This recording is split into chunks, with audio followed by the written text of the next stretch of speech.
ভাষার মাস, জাগরণের মাস, প্রতিরোধ প্রতিবাদ দ্রোহের মাস ফেব্রুয়ারি। রক্তে লেখা ফেব্রুয়ারি, আমার ভাইয়ের রক্তে রাঙানো 21শে ফেব্রুয়ারি। আমি কি ভুলিতে পারি? 1952 সালের 1 ফাল্গুনে শিমুলের রক্ত রং নেমে এসেছিল ঢাকার রাজপথে। রাষ্ট্রভাষা হিসাবে মায়ের ভাষার স্বীকৃতি পেতে বুলেটের সামনে বুক চেতিয়ে দাঁড়িয়েছিল বাংলা মায়ের সোনার ছেলেরা।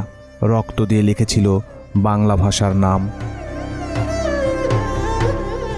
গ্রাম বাংলার আনাচে কানাচে সকল শ্রেণী পেশার মানুষ সোচ্চার হয়েছিল মায়ের মুখের ভাষা কেড়ে নেওয়ার প্রতিবাদে। হয়েছিল শিকল ভাঙার লড়াই। হাজারো কণ্ঠে উঠেছিল রাষ্ট্রভাষা বাংলা চাই। নীল আকাশে ফাল্গুনের রোদ, চারিদিকে বসন্তের মৃদুমন্দ বাতাস। কিন্তু 1952 সালের 21শে ফেব্রুয়ারি সেই বাতাসে ভেসে এসেছিল আর্তনাদ, কান্না আর রক্তের গন্ধ। 21-এর সকালটাই ছিল অশুভ কিছুর পূর্বাভাস।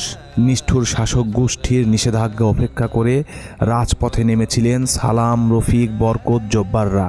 জানতেন এ পথ সহজ নয়, এ পথে মৃত্যু অনিবার্য। তবুও একটুও কাঁপেনি তাদের পা। শির দ্বারা ছিল সোজা, কণ্ঠে ছিল প্রতিজ্ঞার বজ্রধ্বনি, রাষ্ট্রভাষা বাংলা চাই।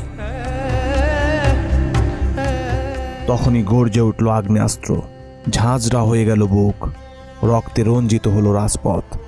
লাল হয়ে উঠল ধুলোমাখা মায়ের শাড়ির আঁচল।